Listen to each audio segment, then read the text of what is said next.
습니다. 다 같이 시작. 바울의 권면과 당부. 바울의 권면과 당부에 대해서 함께 나누겠습니다. 지금까지 우리는 바울의 3차 전도여행을 다 마치고 밀레도에서 사랑하는 제자들과 또 장로들을 초대해서 에베소 장로교를 초대해서 고별 설교와 권면과 당부 여러 가지 우리가 배웠어요. 내가 예루살렘 가야 될 일은 우리 주님의 맡겨준 사명이고 성령의 인도하심이다. 그럼 그것에는 핍박과 환난이 있다. 그런 말씀 우리가 함께 나누고 지난번에는 첫 번째 이 말씀을 나누었습니다. 우리 다 같이 읽어볼까요? 교회와 성도들을 위하여. 여러분, 교회와 성도들을 위탁하는 바울의 모습. 자기가 이제 떠나면 다시는 이 에베소 교회에 돌아오지 못하기 때문에 그곳에 있는 제자들과 장로들에게 이제는 양떼는 너희가 돌봐야 한다. 양떼를 돌보기 위해서 너희가 무엇을 해야 되는가? 두 가지 우리가 배우는데 첫 번째 자기를 성찰하라. 자기를 관리를 잘하는 거죠. 믿음으로서 영성으로서 삶으로서 모범이 되는 것. 그래서 바울은 늘 그런 마음을 가졌어요. 내가 예수를 본받는 것처럼 너희도 나를 본받는 자가 되라. 우리들이 그런 삶을 살아야 할 줄 믿습니다. 우리들이 주변에 많은 믿음이 연약한 자를 돌보고 그들이 이끌기 위해서는 내가 먼저 모범이 돼야 됩니다. 내가 먼저 보여줘야 되겠죠. 그래서 우리는 본을 받아야 되는데 그 본을 누구에게 받냐? 목사님이 아니고 우리 장로님과 권사님과 안수사님과 집사님 아니라 누구를 바라봐야 돼요? 예수를 바라봐라. 그래서 예수를 바라보면서 예수님의 삶을 본을 받아야 돼요. 우리가 그래서 바울의 모습이 참 아름답습니다. 내가 주님을 본받은 것처럼 여러분들 주님을 본받은 자가 되시기 바랍니다. 내가 본을 받았을 때 우리는 어떻게 합니까? 본을 끼칠 수 있죠. 그래서 우리는 달과 같습니다. 내가 별과 같습니다. 여러분들은 별자리에 대해서 관심이 있습니까? 믿지 않는 사람 별자리에 대해서 말하면서 나는 어떤 별 그런 말을 하는데 우리는 별과 같아요. 별처럼 빛나는 별과 같은데 이 별이 빛나는 이유가 무엇이죠? 태양의 반사가 되어서 별이 빛나죠. 내가 주님을 본받으면 그 주님의 형상이 나에게 임합니다. 그리고 그것을 비춰지는, 그래서 내가 다른 사람에게 보여줄 수 있는, 그래서 그 사람들이 나를 본받을 수 있는 그런 삶의 자세가 되죠. 자기를 성찰하지 않으면 내 자신을 우리는 만들면서 우리는 훈련되지 않으면 다른 사람에게 본을 끼칠 수가 없다는 것이죠. 그래서 자기를 본받으라 라고 이야기한 것처럼 우리들 우리의 자신의 영성과 삶과 언어와 모든 것을 우리는 본을 끼칠 수 있는 사람이 되어야 할 줄 믿습니다. 여러분의 주변은 여러분을 보는 사람이 많거든요. 여러분들은 주님을 볼 줄은 몰라도 이제 믿음이 없는 사람들은 성도들 봅니다. 새로운 신자들도 성도를 봅니다. 오직 성도들 보기 때문에 우리가 주님을 보는 방법을 그들에게 가르쳐야 되겠죠. 그래도 감독자를 삼았다고 합니다. 감독자를 삼았는데 바로 이 감독자는 그냥 사람이 세운 것이 아니라 하나님이 세우셨습니다. 여러분의 직분은 하나님이 세우셨습니다. 그래서 우리는 내게 주신 직분을 잘 감당하는 우리가 될 때 내가 충성을 당할 수가 있는 것입니다. 사람에게 세움을 받는 여러 가지 지책이 있잖아요. 우리 세상에 그런 지책들이 있지만은 그들은 사람의 세운 거, 자기가 돈을 벌기 위해서 열심히 하고 있지만은 우리는 하나님의 나라의 상급을 받기 위해서 내게 맡겨준 직분, 내게 맡겨준 지책, 내게 맡겨준 탤런트를 잘 활용해야 된다는 것이죠. 그래서 이 장로들에게 그곳에 있는 사람들에게 감독자를 부르셨다. 여러분들의 각자의 직분에 맞게끔 부르셨다. 이렇게 말합니다. 그래서 그래야 할 때 교회가 영적인 교회가 되는 것입니다. 에베소 교회가 흔들리지 않고 영적인 교회가 되었지 않습니까? 여러분 우리가 요한계시록 2장에 보면은 7교회, 소아시 7교회에 대해서 예수님이 편지를 보냈죠. 편지를 보내면서 가장 먼저 등장했던 교회가 어디죠? 에베소 교회입니다. 그런데 에베소 교회에 하나님께서 우리 주님께서 칭찬하는 장면이 나오죠. 칭찬하면서 너는 이렇게 하겠다라고 칭찬을 받는 교회가 에베소 교회. 그가 물론 사랑이 식어버려서 해서 책망을 받았던 것도 있지만 그만큼 영적으로 하나 되기 위해 이단 세력과 싸우면서 당부를 하면서 살았던 사람들이 그 사람들이에요. 어쩌면 바울이 오늘 밀레도에서 에베소의 장로들에게 권면했던 말씀을 지키기 위해 그러지 않았는가라고 생각해 봅니다. 우리는 건강한 교회가 됩니다. 우리 교회는 영적인 교회가 됩니다. 하나님의 임재가 있고 하나님의 마음이 있고 하나님의 눈길이 있고 하나님의 귀가 있는 그런 교회를 우리가 만들어야 할 줄 믿습니다.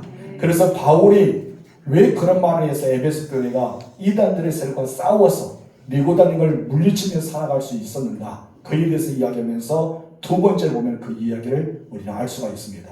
다 같이 읽어봅시다. 시작. 살아온 이 때의 특징은, 여러분 살아온 이 때의 특징에 대해서 말하는데, 바울은 지금까지 교회의 본질 그리고 어떻게 양육, 너희들이 처해야 될 사명에 대해서 말했다면, 이제부터는 교회가 감당해야 될 문제, 앞으로 다가올 당면의 문제들을 이렇게 지시하면서 이야기하고 있는 내용이 나옵니다. 우리 본문 말씀 29절 30 읽어보세요. 시작. 내가 떠난 후에 살아온 이리가 여러분에게 들어와서 그 양떼를 아끼지 않으며, 또한 여러분 중에서도 제자들을 끌어 자기를 따르게 하려고 어그러지 말을 하는 사람들이 일어날 줄을 내가 아노라. 여기서 본 바울이 목회와 양육에 있어서 양떼를 얼마나 잘 돌보고 있었는지를 우리는 짐작할 수 있습니다. 그리고 이 지금 밀레도에 다 모여있는 제자들과 장로들에게 그들에게 당부하면서 앞으로 교회가 경계해야 될 것은 무엇이냐? 바로 살아온 이리때다. 살아온 이리때가 있다고 합니다. 바울이 그곳에 있을 동안은 살아온 이리때가 들어왔어요? 들어오지 않았죠. 바울은 철저하게 막았기 때문에 바울이 무서워서 이리때들이 들어오지 못했습니다. 그럼 바울이 떠난 뒤에 무엇이랍니까? 이리때가 들어오게 된다. 반드시 들어오게 되는데 너희는 그 이리때를 계속해서 막는 자가 되고 그들을 추종한 것이 아니라 그를 따른 것이 아니라 대적한 자가 되어야 된다. 그런데 에베소 교회가 그렇게 했어요. 요한계시록 2장의 1절에 4절 쭉 보면은 예수님께 칭찬받는데 이단의 세력을 막았습니다. 그 이단의 세력을 피터지게 싸우는 교회가 에베소 교회였어요. 너무나 그런 간파하게 싸우다 보니까 어떻습니까? 자기도 모르게 사랑이 식어버리고 말았어요. 그런데 열심히 이단의 세력과 싸웠던 교회가 에베소 교회입니다. 어떻게 보면 바울이 이렇게 마지막 밀레도에서 그 장로들에게 당부의 말씀을 지키기 위해서 그곳에 있는 교회의 대표들과 교회들이 함께 이 이단의 세력을 싸우기 위해서 무장했는지 모릅니다. 그래서 그런지 몰라도 요한계시록 2장에서는 예수님께 칭찬받으면서 너희는 니골 당을 내가 미워하는데 너희는 니골 당을 너는 대적하였다 하면서 예수님께 칭찬받는 장면이 나와 있습니다. 그럼 바울이 떠나자마자 이리때는 어떻습니까? 그들에게 달려들게 되었습니다. 우리 베드로전서 5장 8절 읽어볼까? 시작. 너희 대적 마귀가 우는 사내같이 두루 다니며 삼킬자를 찾아내니. 아멘. 여기서 삼킬자가 누구라 생각하십니까? 삼킬자. 이 사단의 권세는 마귀가 돼서 두루 다니면서 사자처럼 우는 사자처럼 다니면서 삼킬자를 찾는다 했습니다. 여러분, 삼킬자가 누구라 생각합니까? 삼킬자는 바로 교회만 다니는 사람이 아니라 구원받는 사람을 가리킵니다. 구원받는 사람만 공격해요. 그래서 사단이 나를 공격했다? 그럼 내 믿음이 그만큼 큰 거예요. 여러분께서 교회에서 상처도 많이 받고 시험도 많이 당하고 내가 무거운 짐도 많고 나 정말 견디기 힘들어요. 나의 십자가가 왜 이렇게 무거워요? 라고 말한다면 여러분의 믿음은 어때요? 엄청나게 큰 거예요. 사단이 여러분 믿음이 크면 클수록 공격합니다. 어떻게 공격합니까? 여러분 믿음을 떨어뜨리기 위해서. 여러분이 막 믿음이 성장하고 크면은 둔전교회는 더 성장하고 돼요. 더 거대해야 됩니다. 그러니까 여러분들 막 공격하기 시작을 해요. 근데 여러분 교회만 다니는 사람들은요, 마귀가 삼키려고 할까요? 안 할까요? 맛이 없어서 삼키 안 합니다. 사단은 다 맛을 봅니다. 저 사람은 삼켜도 될 사람, 이 사람 삼키지 말아야 될 사람, 이 사람도 이거 공격해야 될 사람, 공격하지 않아도 될 사람, 삼킬 필요가 없거든요. 왜 삼킬 필요가 없습니까? 구원받지 못했기 때문에, 믿음이 없기 때문에, 전혀 건들 필요가 없기 때문에, 그냥 교회만 왔다 갔다 하는 그냥 출석의 신앙이기 때문에 사단의 권세를 건들지 않는 것이죠. 여러분들 구원 받았습니까? 아멘. 정말 받았습니까? 아멘. 그렇다면 여러분 마귀를 대적하시기 바랍니다. 사단은 여러분을 달려듭니다. 아멘. 여러분에게 공격할 것입니다. 얼마나 공격한다고요? 믿음에 따라서. 여러분 믿음이 크면 사단은 엄청나게 공격하고 믿음이 작으면 사단은 그만큼 적게 공격할 테고 아예 믿음이 없으면 그냥 난 사단이 뭔지 모르겠다고. 너 시험이 왜 그런 시험 잘 돼? 난 시험이 뭔지 모르겠다고. 왜 서원에 난 서원한 것을 전혀 모르겠다고. 그렇게 생각할 수도 있겠죠. 여러분 사단의 권세를 대적해야 됩니다. 이 대적 마귀는 우는 사자처럼 두루다니면서 여러분을 삼키기 위해 달려들기 때문입니다. 본문 29절 보면 사나운 일이라고 봅니다. 사나운 일이. 이 사나운 일이 말은 무슨 말입니까? 양의 가죽을 썼다는 것이죠. 사랑하는 이는 절대 자기의 본질을 드러내지 않습니다. 내가 이단이다, 내가 사랑하는 일이야, 나 사탄이야, 나 마귀야 하고 드러낸 것이 있습니까? 이런 마귀는 절대 드러내지 않습니다. 사랑하는 이도 마찬가지입니다. 자기 양떼의 탈을 썼기 때문에 내가 본질적으로 나는 일이라고 표현하지 않는다는 것이죠. 근데 바울이 보기에는 그들은 일입니다. 양떼의 탈을 썼지만 일이라는 것입니다. 왜 양떼의 탈을 썼을까요? 성도를 미혹하기 위해, 어그리지 말로 그들을 데려가기 위해, 그들이 예수를 떠나기 위해서 그랬다는 것이죠. 여러분, 니골라 당이 특징이 무엇인지 아십니까? 니골라 당은 예수를 믿으면 그 영혼이 구원받았기 때문에 우리 육체는 죄다. 우리 육체 죄이기 때문에 구원받은 성도들은 영혼이 가기 때문에 육체는 아무것대로 살아라. 너희는 멋대로 살아. 그렇게 살아간 것을 강조하는 것이 니고달랑이에요. 어떤 믿는 사람들은 그래 나 구원받았는데 영혼이 구원받았어. 내 삶을 마음대로 살아야겠다. 술 취하기도 하고 음란하기도 하고 도둑질하고 막 살인하기도 하고 강도하기도 하고 막 사는 거예요. 이것이 바로 니골라 당의 특징입니다. 근데 이 에베소 교회는 이걸 싫어했던 것이죠. 주님의 말씀이 아니기 때문에 대적했던 것입니다. 이런 마귀는 처음부터 자기의 본질을 드러내지 않습니다. 아주 그럴듯하게 말씀과 능력을 가지고 찾아옵니다. 그래서 이것이 정말 주님일까? 정말 이것이 진리일까? 하면서 넘어가게 되는 거죠. 이것이 바로 이 당의 특징인 것입니다. 이 당의 특징을 보면은 주로 교회 안에 많이 들어오잖아요. 그래서 교회 안에서 처음에는 어떻습니까? 아주 열심히 3년 동안 봉사합니다. 말도 정말 하지 않고 정말 저런 사람이 교회 어디 있을까? 너무나 멋진 신자다. 그렇게 여길 정도로 열심히 헌신합니다. 목사님 앞에서 충성을 다합니다. 어떤 교회 그렇잖아요. 뭐 필요하다면 물질로도 자기 몸으로도 모든 걸 다 동원해서 했답니다. 3년이 지나고 나니까 이제 그것이 본질이 드러나기 시작합니다. 교회가 이렇다 저렇다 말을 하기 시작합니다. 목사님에 대해서 설교가 이렇다, 목사님이 이렇게 살아가야 되는데 이렇다 하면 성도들에게 서로 간에 목사님의 신뢰도를 떨어뜨립니다. 그래서 성도들 간에 저 장면 어떠고 이 권사 어떠고 안수집사 어떠고 집사 어떠고 막 서로 간에 물고 어떠고 내가 들어보니까 너 이렇더라 하면서 서로 간에 그렇게 이간을 시킵니다. 이것이 바로 사단의 속셈이거든요. 여러분, 사단의 속셈은요 바로 삼킵니다. 여러분, 삼키는 것은 죽음입니다. 그렇기 때문에 이단의 특징은 삼켜요. 가족을 삼키죠. 그리고 나의 재산을 삼키죠. 나의 건강을 삼키죠. 나의 모든 걸 삼킵니다. 그래서 예수님께서 나는 선한 목자라 했습니다. 나는 너희들을 위해 죽을 수 있어. 그러나 사건은 그렇지 않다. 자기 목숨을 위해서 누구를 죽여요? 양떼를 죽이는 거예요. 그렇기 때문에 이단들의 특징은 바로 이와 같다는 것입니다. 삼키는 자입니다. 그리고 먹는 자입니다. 망하게 하는 자입니다. 결국은 사단의 권세는 바로 망하는 것입니다. 근데 이 순전한 구원받은 성도들이 다 속아 넘어가요. 왜 구원받은 성도들 다 속아 넘어간 줄 아세요? 착하기 때문에, 순진하기 때문에. 정말 주님의 말씀에는 나 정말 저 사람 신앙생활하는데 잘한다니까 나도 그래요. 같이 기도해요. 같이 모임해요. 성경 공부하자니까 그래 같이 해요. 그러다 보니까 어때요? 넘어가면 안다는 것이죠. 여러분은 순진하게 예수만을 가지고 순진하시 바랍니다. 좀 미련한 것 같아도 예수만 아는 사람이 되기를 주님으로 축원합니다. 여러분, 그렇기 때문에 이 마귀가 삼킴을 당한다는 것은 우리가 정말 처참하게 구원에서 벗어나는 사람이 되고 만다는 것입니다. 여러분의 믿음이 좋다고 자부하지 마세요. 우리를 또 마귀에게 넘어갈 수가 있다는 것입니다. 그 마귀에 넘어간 것은 한순간이죠. 한순간 넘어가기 때문에 우리 예수만이 진리고 예수만이 길리고 예수만이 생명이라는 것을 알아야 돼요. 다른 어떤 구원은 없다. 다른 어떤 복음도 없다. 이것을 알아야 됩니다.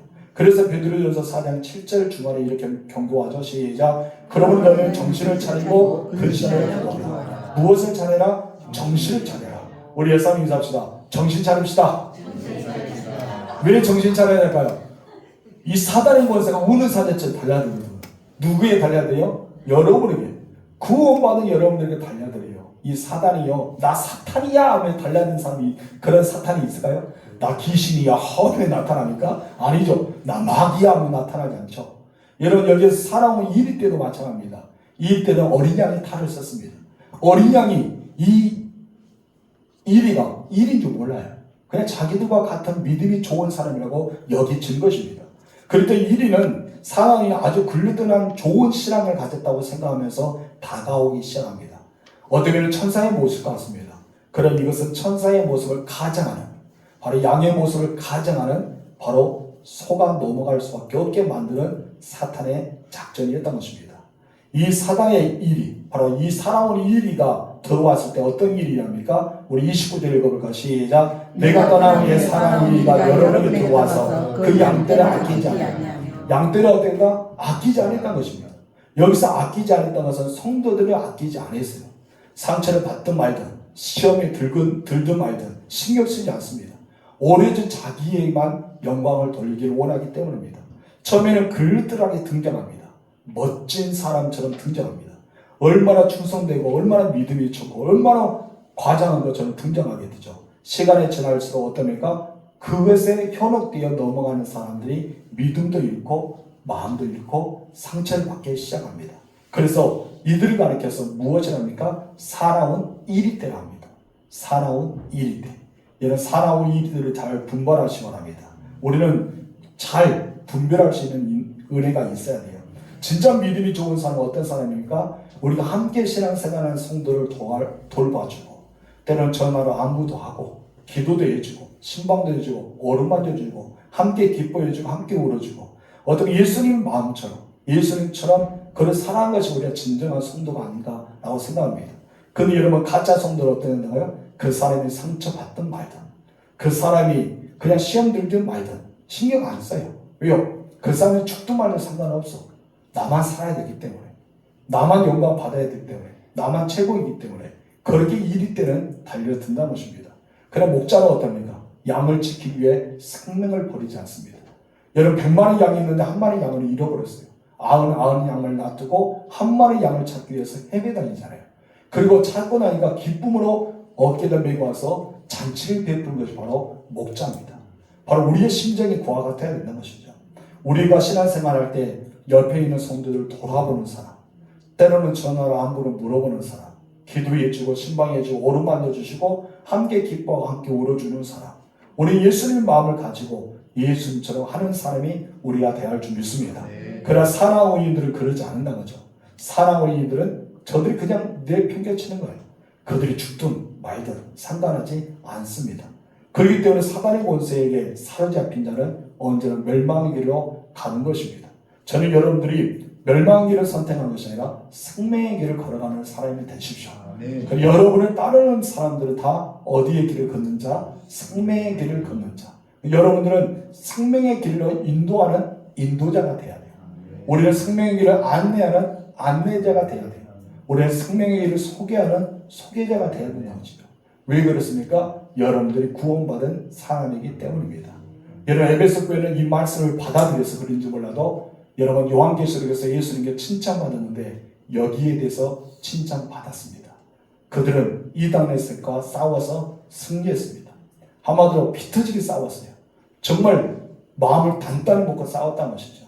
우리도 마찬가지입니다. 앞으로도 이런 사단의 권세가 여러분에게 다가오면 여러분들 마음을 단단히 먹고 예수 믿는 믿음 안에서 순결한 신부가 되어 언제나 하나님의 영광을 드러내면서 싸워서 승리하는 여러분 되실 주님으로 축복합니다. 아멘. 기도하겠습니다.